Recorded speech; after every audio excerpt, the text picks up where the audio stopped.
10 राख्या? पण तुझी बहीण तर एकच आहे ना, तू 10 राख्या कोणाला रे?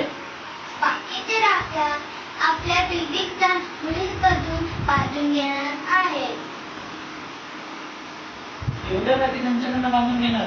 पण काय आहे? बाबा, बहिणीने भावाला राखी बांधली तर भाऊ तिच्या रक्षण करतो ना. तसंच मी आपल्या बिल्डिंगच्या मुलींकडून राखी बांधली तर मी त्यांचे रक्षण करेल ना. अरे मी तुझा विचार चांगला आहे, पण मी काय म्हणतो, एवढ्या राख्या बांधायची काहीच गरज नाही. तू तुझ्या स्वतःच्या बहिणीकडे जसं प्रेमाने आदराने बघतोस ना, तसंच आपल्या बिल्डिंगच्या किंवा आपल्या इतर आजूबाजूच्या परिसरातील मुलींकडे तसंच प्रेमाने आणि आदराने बघायला हवं.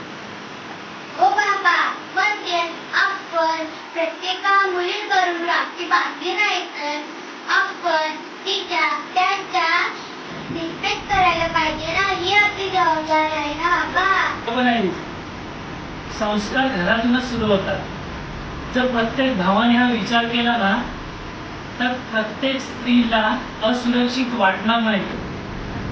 यंदाची रक्षाबंधन आपण राखी नाही तर प्रत्येक स्त्रीचा सन्मान करून साजरी करूया.